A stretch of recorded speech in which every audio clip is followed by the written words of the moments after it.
Hi, this is Sean Keith.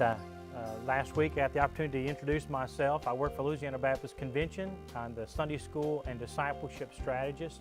It's my privilege to, as I said last week, to work through these first 6 sessions of this unit on the attributes, the character of God. This week I have the privilege of introducing to you from 1 John chapter 4 verses 7 through 12, session 2, that God is loving. This is one of those passages that sometimes we can kind of work our way through and not really appreciate.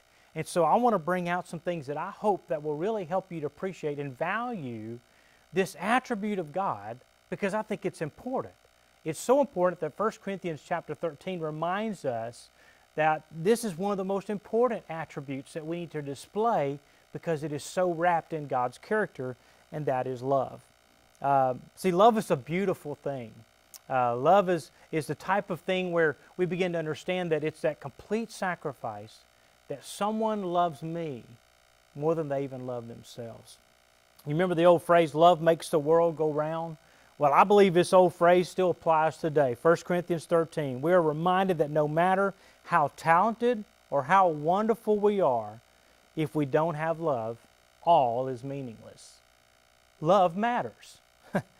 God is love. His presence in our lives should manifest itself in and through our lives with love, because that is His very character. So as we study this character of God, we need to understand that not only is God love, but He wants to reflect His love through our lives.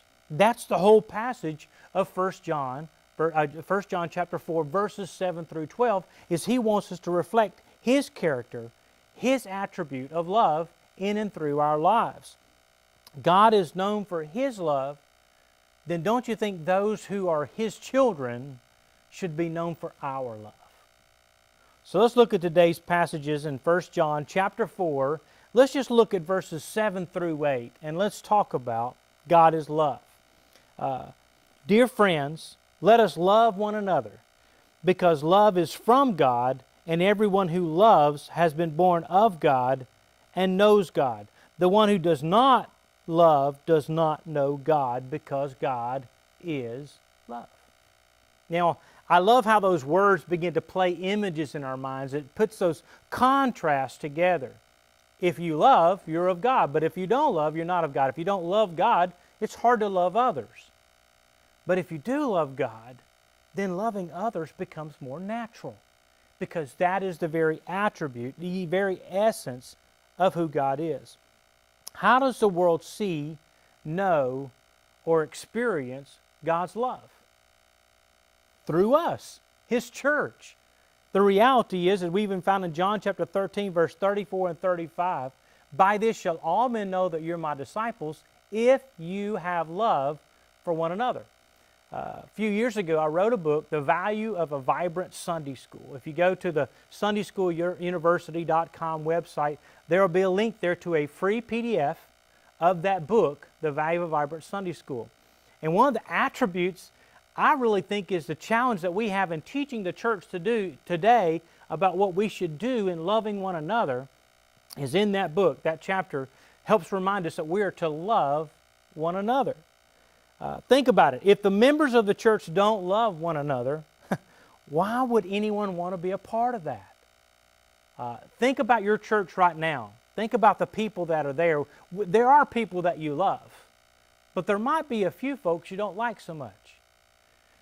And the reality is, when we don't love one another, whether we feel it or not, but how we treat one another is important, because that reflects the very character, this attribute of God, when we love one another.